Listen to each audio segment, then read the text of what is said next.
এমন না যে বারবার টাকা অফার করেছে, আমার কাছে একবারই একটা ক্যাম্পেইন এসেছিল। তাও আমি বলবো যে এই সরকার এসেছিল, যে মানুষজন কমেন্ট করছে তাদেরকে প্রবাবলি যদি বলতো যে এসে একটু দেখা করে যাও, খুশি হতো মনে হয়। আরে কিডনি বিক্রি করে দিয়ে আসতো আমার যেটা মনে হয়, বুঝছো? খুশি সাবেক গভর্নমেন্টের কাছে না না, মানে এটা কথার কথা। এই যে দেখছো আমার সার্কাজমকে বুঝে না। অনেকজন আবার আমাকে মক করে করে কি আপু ছবিটা আছে না ডিলিট করে দিয়েছেন। আমার কিন্তু এখনো ছবিটা আছে, আমি এটা কেন ডিলিট করব? ওর ওয়ার্ডস আমার সাথে খুব ক্লিয়ার ছিল, কারণ আমার যেটা মনে হয় যে ও আসলে অনেকজনের থেকে রিজেকশন পেয়ে মনে আমার কাছে এসেছিল। আমার কেন জানি মনে হয়, কারণ he was choosing his words very carefully. So আমার কাছে যে অফারটা এসেছিল যেটা প্রো গভর্নমেন্ট ছিল না, ইন্টারেস্টেড কি I don't believe in this, যে যেটা হচ্ছিল আই ওয়াজ মানে এইটাই হওয়া উচিত। ওর ক্যাম্পেইনে এটা ছিল যে পিপল শুড একটু মানে calm down, let the government handle things, decision মানে যেটা সবার জন্য ভালো ওইটাই হবে। জাগো এফএম এর অ্যাপ এখন পাওয়া যাচ্ছে অ্যাপ স্টোর এবং প্লে স্টোরে। আমরা ডানা ভাই জোসের সাথে কথা বলেছিলাম, আপনার খুব ফেভারিট একজন বান্ধবী তো বলবো না, বান্ধবী, বেস্ট ফ্রেন্ড। তিনি আমাদেরকে জানিয়েছিলেন যে যখন আন্দোলন চলছিল, ছাত্র আন্দোলন চলছিল, তখন তাকে বিভিন্ন মাধ্যম থেকে টাকার অফার করা হয়েছে এবং সাবেক সরকারের পক্ষে বিভিন্ন রকম ভিডিওস করার জন্য বলেছে। আপনিও কি সেম ধরনের কোনো পেয়েছেন? হ্যাঁ আপু, আমাদের এটা এমন না যে বারবার টাকা অফার করেছে, আমার কাছে একবারই একটা ক্যাম্পেইন এসেছিল।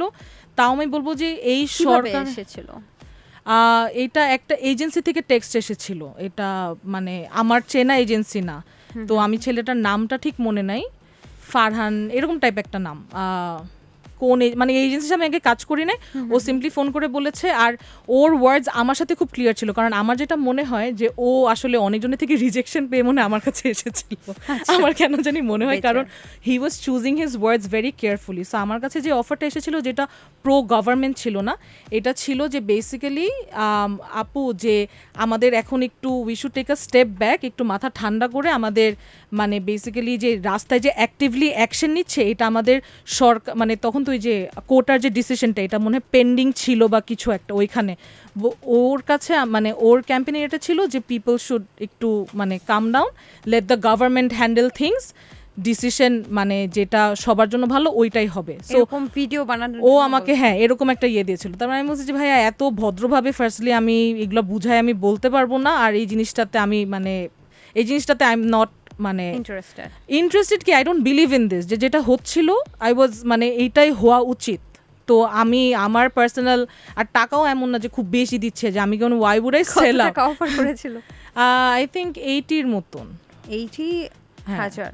হ্যাঁ 80 লাখ তো আর করবে না, 80 লাখ দিলে তো রাজি হয়ে যেতেন না, রাজি হইতাম না, কিন্তু 80 লাখ যদি আমার উপর ইনভেস্ট করার মতন ওদের টাকা থাকে, 80 লাখ দিয়ে ওরা যে মানুষগুলোকে বাসায় বসাতে যাচ্ছিল রাস্তায় ওটা ইনভেস্ট করে করতে পারতো। আমি এটা মিন করলাম। তবে আমার মনে হয় না যে যে আন্দোলন চলেছে কোনো টাকা দিয়ে সেটা কেনা সম্ভব ছিল কিনা। হ্যাঁ মানে ওদের আসলে ক্যাম্পেইনের ব্রিফটাও আমি ভাবে বুঝি নাই। ওরা বেসিক্যালি বলতেছিল যে আর মানুষ স্পেশালি যেটা অ্যাগ্রেসিভ হয়ে যেটা করতেছিল যে ভাঙচুর এসে যে এইটার বিপক্ষে মানে এইটার ইয়েতে মানে আমার কাছে ক্যাম্পেইন ব্রিফটাই খুব কি বলবো খুব গুছানো ছিল। তারপরে আমি বলছি যে ভাইয়া দরকার নাই, যেখানে সবাই জীবন দিতেই প্রস্তুত সেখানে টাকা তো কোনো মূল্যবান কি বলবো আমি। যাই হোক, আমাদের দেশের মানুষ আমাদের দেশকে অনেক বেশি ভালোবাসে, সেটা আমরা দেখেছি, প্রমাণ করেছে।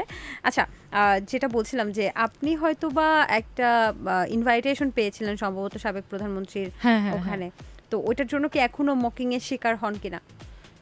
না এখন এত হই না, মাঝখানে হয়েছিলাম, দ্যাটস ফাইন, বাট এটা আমি বলবো না মানে এটা আমি কখনো I took it with a pinch of salt, কারণ at the end of the day আমার মনে হয় যে তিনি তখন দেশের প্রধানমন্ত্রী ছিলেন। আর আমাদেরকে সবাই এত মক করছে যে তোমরা গিয়েছিলা, এখানে ফার্স্ট আমি ক্ল্যারিফাই করতে চাই শুধু আমরা যাই না, অফকোর্স আমরা এখানে প্রত্যেকটা ইউথ মানে প্রত্যেকটা ডিপার্টমেন্টের থেকে ইউথ রিপ্রেজেন্টেটিভস অনেকজন ছিল। আর আমি যেটা আরেকটা জিনিস বলবো যে তুমি গভর্নমেন্টের এগেনস্টে গিয়ে you can't be a rebel without a cause. হ্যাঁ, যে মানুষজন কমেন্ট করছে তাদেরকে প্রবাবলি যদি বলতো যে এসে একটু দেখা করে যাও, খুশি হতো মনে হয়, আরে কিডনি বিক্রি করে দিয়ে আসতো আমার যেটা মনে হয়, বুঝছো? সাবেক গভর্নমেন্টের কাছে না না, মানে এটা কথার কথা। এই যে দেখছো আমার সার্কাজমকে বুঝে না। আমি বললাম যে কিডনি মানে এক্সট্রিম কিছু না করে হইলো সে আসতো। আমি বললাম যে যারা এখন এত ইয়ে করে কমেন্টগুলো করে যে কেন গেছিলা, এখানে এখন যদি আমাকে যদি কারেন্ট গভর্নমেন্টে কোনো প্রজেক্টে ডাকে, আমি ওই গভর্নমেন্টের সাথেও কাজ করব। আমার তো পলিটিক্যাল কোনো অ্যাফিলিয়েশন নাই, আমি কখনোই বলি না that I am pro this group, I am pro that group. আমি আর অনেস্টলি আপু আমার পলিটিক্সের ব্যাপারে আন্দাজই খুব কম, মানে আমি এই যে মেয়রকে প্রেসিডেন্টকে কি হচ্ছে না হচ্ছে আমি আসলে এটা খুব শ্যালো শোনায়, বাট আমার নলেজ খুব লিমিটেড এসব নিয়ে। সো আমার এই টপিকটা তোলার একটাই উদ্দেশ্য যে আসলে সাবেক কিছু নিয়ে মুখ করা বা কাউকে যে পলিটিক্যাল ইস্যুতেই নেই তাকে মানে আমরা entertainers, at the end of the day আমরা এন্টারটেইনার্স। আমরা যদি আমাদের মধ্যে থেকে কেউ কোনো অ্যাওয়ার্ডও পেয়ে থাকে ওনার হাতে, আমরা আমাদের ফিল্ডে ভালো কাজ করেছি দেখে উই গট ইনভাইটেড। হ্যাঁ, যে এখানে আমাদের কোনো স্ট্যান্ড নাই বা কিছু নাই, একটা ইনভিটেশন, ইটস ভেরি সিম্পল। এই জন্য অনেকজন আবার আমাকে মক করে করে কি আপু ছবিটা আছে না ডিলিট করে দিয়েছেন, আমার কিন্তু এখনো ছবিটা আছে, আমি এটা কেন ডিলিট করবো? It was the fact that I was considered for such an honourable event, it will always be an honour for me, despite who the prime minister is or despite who the ruling government is, it doesn't matter. Jago FM এর app এখন পাওয়া যাচ্ছে app store এবং play স্টোরে।